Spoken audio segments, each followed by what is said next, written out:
Previously on Rome, rise and fall of an empire. The Spartacus slave rebellion awakens the seething power of the poor and downtrodden. But ultimately, money still rules. For the most destructive force in Rome is the growing greed that poisons its politics. Now, the lust for power reaches a fever pitch as three men vie for absolute supremacy in the Roman Republic. Only one will emerge the victor, and to him go the spoils. Honor, riches, and the name that will echo through history as the archetype of ruthless ambition and tyranny, Julius Caesar.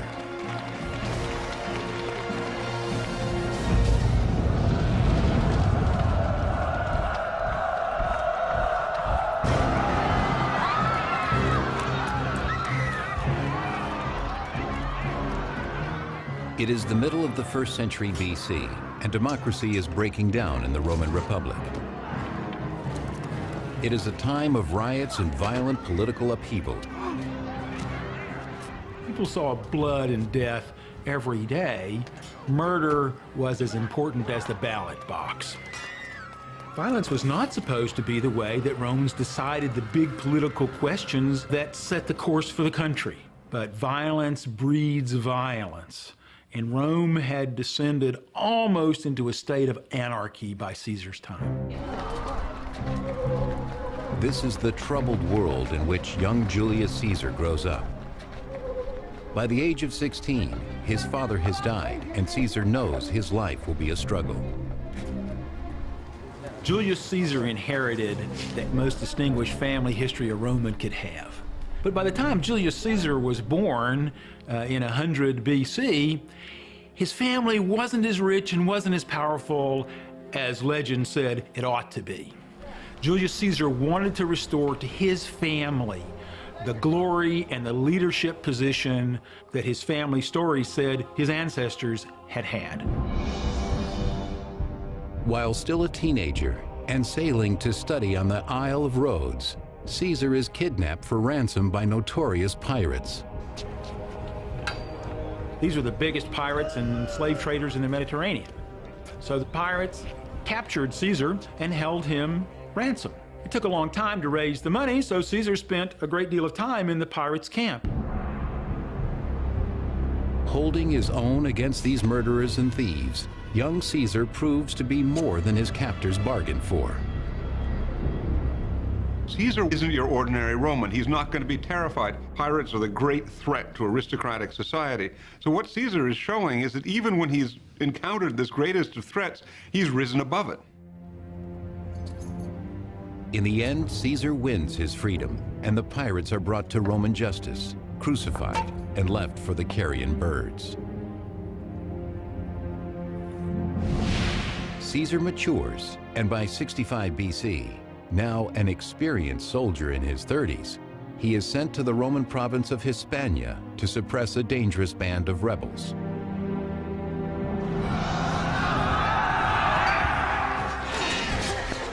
It is here that he shows the dynamic leadership and charisma that would mark his later life. Caesar was able to interact with people from every level of society. He could be friendly with his ordinary soldiers because he showed that he had as much courage and as much guts and as much stamina as they did. And it is here as well that Caesar's military reputation begins to build. If you're a member of the elite who shows courage and clear-headedness and ability on the field of battle, that's going to translate into some political clout in Rome.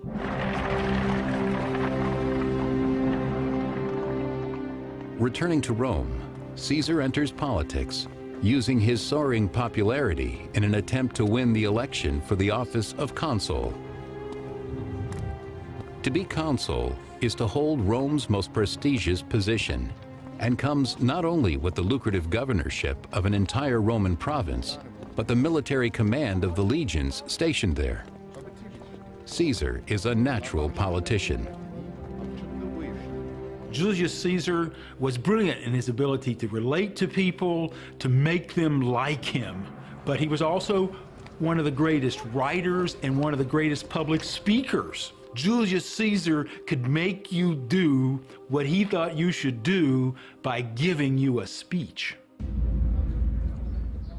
Among his admirers is Marcus Brutus, the child of his favorite mistress. He quickly becomes Caesar's loyal protege. Brutus is inspired by his mentor's populist campaign and will one day move into politics himself. Caesar's campaign for the office of consul wins him many supporters, but his appeal to the commoners of Rome and his campaign for change lose him the support of the conservative aristocrats. He sets himself up quite deliberately as a person who will try to change the system of government. And he's a real threat to conservatives because Caesar appears as somebody who stands for something new. He stands out in every way as their antithesis, and there's very little they can do about it. Still, even if Caesar is elected consul in Rome, the conservative senators can deny him the one thing he wants and needs the most: the governorship of the profitable province of Gaul. Caesar needed money badly. He was so far in debt that he had literally to run away from his creditors. All of Caesar's financial difficulties will be over if the Senate will grant him his wish for the province of Gaul. For Caesar, it was absolutely crucial to get Gaul assigned to him by the Senate as his province. If Caesar was successful in Gaul, he could make a lot of money from the enemies that he captured and sold into slavery and from the booty that he took.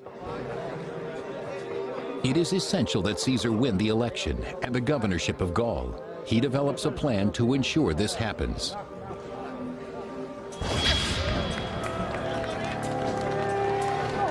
In the brutal arena of Roman politics, one should never fight alone. Caesar arranges a meeting with the two most powerful men in the Republic. One, an old friend, Crassus, the richest man in Rome. He funds all of Caesar's political campaigns. The other is the celebrated general Gnaeus Pompeius Magnus, better known as Pompey the Great.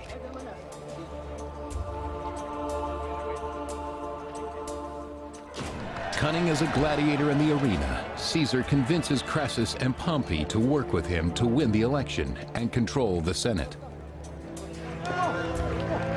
Caesar really was the third man. He wasn't as distinguished as Pompey militarily, and he certainly wasn't as rich as Crassus. But Caesar had that glow, that aura, that charisma that nobody else had. This extraordinary alliance becomes known as the Triumvirate. The Triumvirate is so powerful that they gain control of the political apparatus. They're able to almost, in a sense, bestow offices at will. And of course, this is going to put the bit in the bridle on the political freedom of the aristocracy, which it greatly cherished. To seal the deal, Caesar proposes a marriage contract between his daughter Julia and Pompey. Marriages, especially among Roman aristocrats, are not so much love matches between a husband and a wife. It's more as if one family is marrying another family. And the women are simply tokens of the exchange.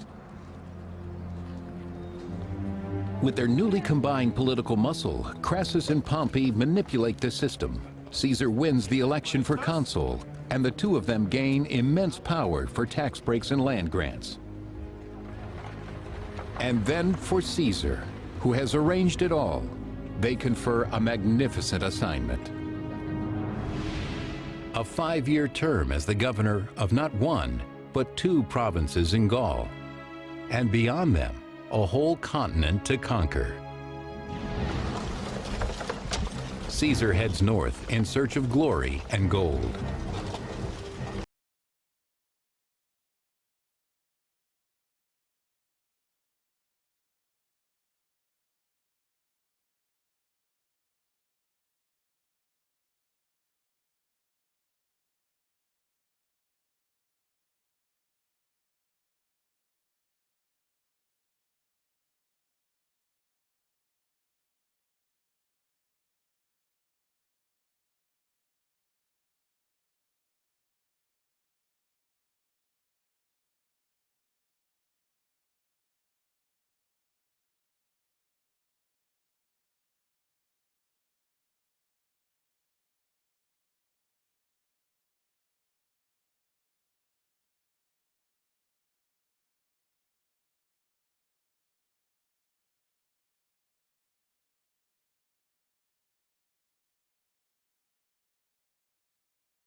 Briefly, the Romans seemed to take the upper hand, but the Helvetians outmanned the Romans 5-1.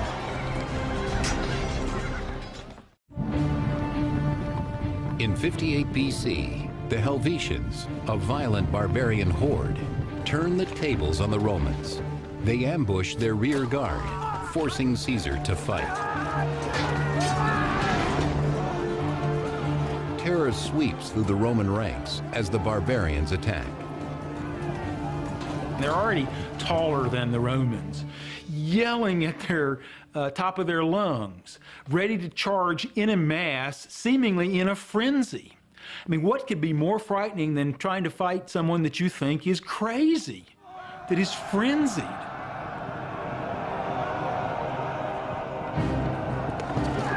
Though horribly outnumbered, the Romans command the superior position. As the battle slowly shifts in their favor, they take no quarter, killing Helvetians as if they would wipe them from the face of the earth. Genocide is probably acceptable at this point, and even preferable, because do you really want, how many would it be, possibly 200, 300, 400, 500,000 Germans in Italy after the revolt of Spartacus, after we've seen what slave populations en masse can do to Italy? The better technique is simply to exterminate them.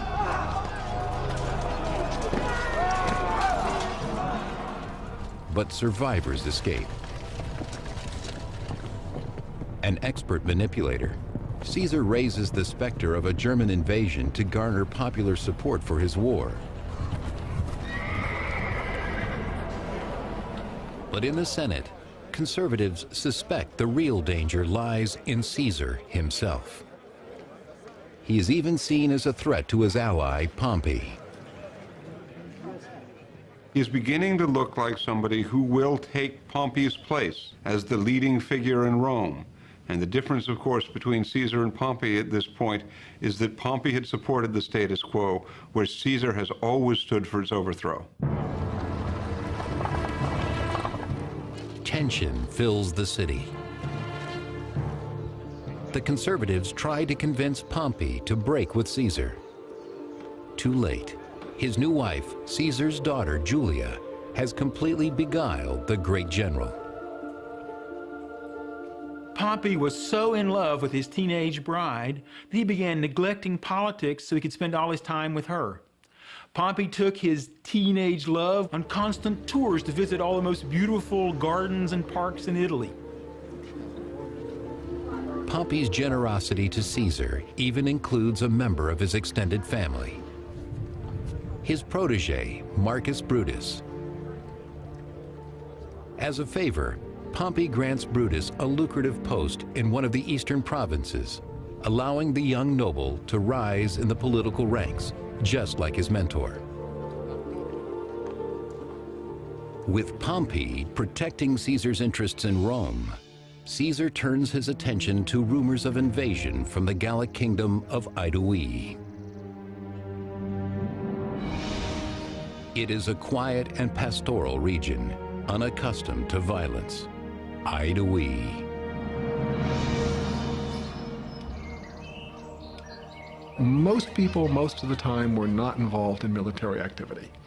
Most people spent most of their time farming, building their houses, making clothing, raising their children, and so on.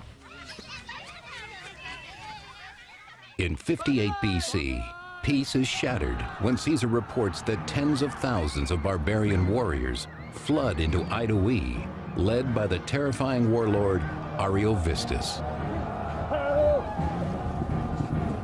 Ariovistus becomes virtually a Saddam Hussein figure in the Roman imagination. He's virtually equipped with weapons of mass destruction in Roman terms. He's got this terrible, violent army that is, again, evocative of the barbarian leaders of earlier generations. He is rumored to be oppressing Rome's allies, left, right, and center, to be, in that way, directly attacking the prestige of Rome.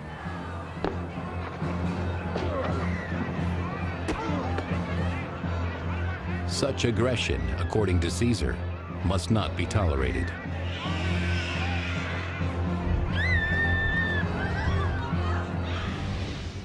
Caesar learns that Ariovistus plans to set up his base in the fortified town of Besançon. Swiftly, Caesar marches his men across Gaul to meet them.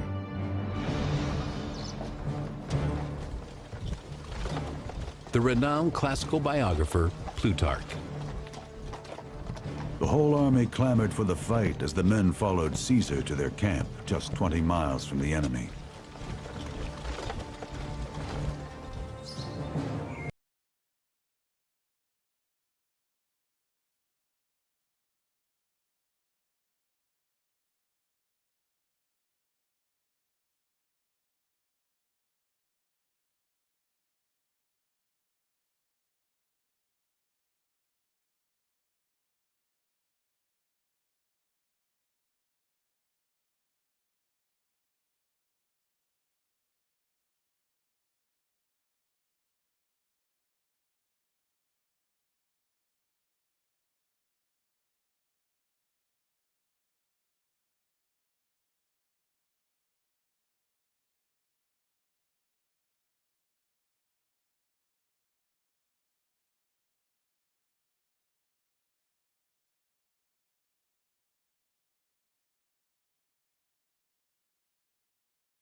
Lost your political independence. And that might not have mattered to some of these elites. The leaders in particular got all sorts of political and material benefits. But as we know from later circumstances in Rome and elsewhere, lots of peoples don't like being ruled by outsiders. Over the next 3 years, Caesar drops his pose of protector. Not only does he conquer Gallic tribes to the north and west, but he also crosses the Rhine and the Channel to invade Germany and Britain, the first Roman to do so. In a combination of self-promotion and newscast, Caesar sends back the story of his conquest in action-packed dispatches. Though surrounded by thousands of natives, my men defended themselves with the utmost bravery for over 4 hours. They killed a number of Britons at the cost of only a few men wounded. As soon as our cavalry came in sight, the enemy threw down their arms and fled, suffering very heavy casualties.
In the mayhem, the Senate building, the very home of Roman government, burns to the ground. The situation in Rome is desperate. Back in Gaul, the situation is turning dangerous for Caesar as well.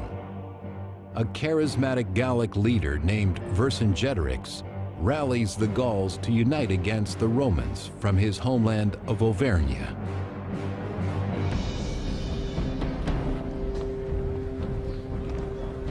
Vercingetorix's plan is radical. Burn all the supplies, every last barn full of corn, and every bit of forage for the animals. Then hunker down in the fortified hill towns and starve out the Romans. As their homesteads go up in flames,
one to keep the Elysians in, the other to keep their reinforcements out.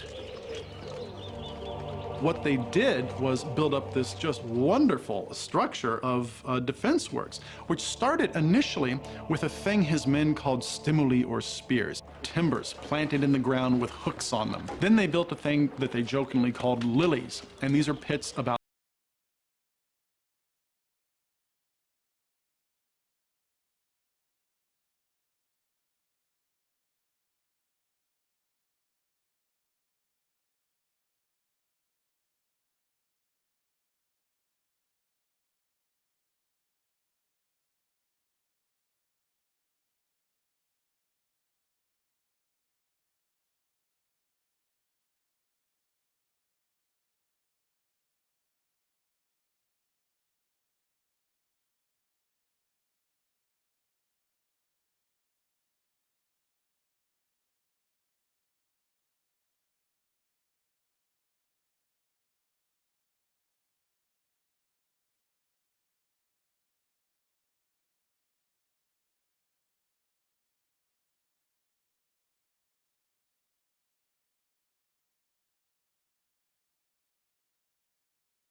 that Caesar release his army and return home.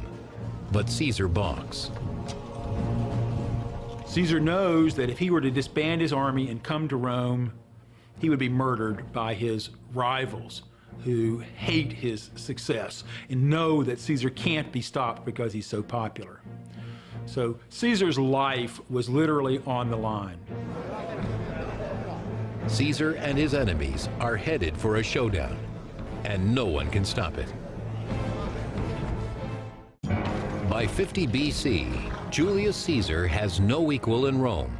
The Senate, fearing that he has grown too powerful, insists that he resign his command. Fuming, Caesar leads an army south, contemplating an invasion of Rome. He pauses at a small river at the boundary of Rome, the Rubicon. For Caesar, leaving his men on the shores of the Rubicon and traveling on to Rome alone means complete capitulation to his enemies. Caesar's life was literally on the line. Caesar had to cross the Rubicon River, this little stream. There was a boundary between the provinces and Rome itself. When he did that, he knew that there would be a civil war.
Great Pompey is tricked, murdered, and beheaded by Egyptian brigands.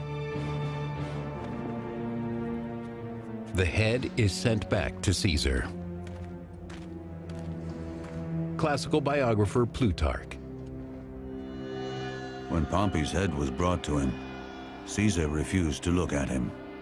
But he took Pompey's signet ring and grieved as he did so.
He reproached him in Greek with, "You too, my child?" Many of them were his friends.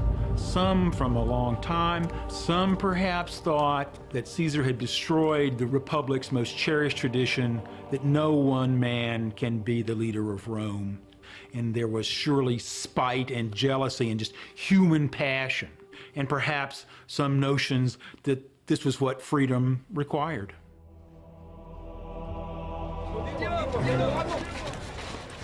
Caesar's death spawns not a rebirth of the Republic, as the conspirators hoped, only anarchy, more violence, eventually empire.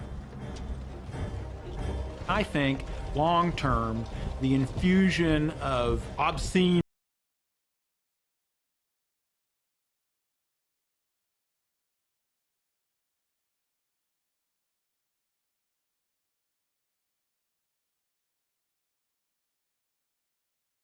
instead of serving the country meant that the Republic was doomed even without the genius, the fire of Julius Caesar.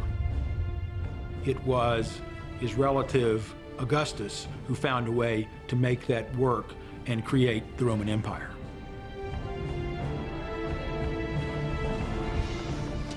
The age of emperors begins, and with it, bloody conquest, brutal repression, and endless war. Next on Rome, rise and fall of an empire. Augustus, first emperor of Rome, begins the Romanization of Gaul. But Rome's conquest meets a devastating blow when barbarians destroy an entire Roman army, shattering the illusion of Roman superiority.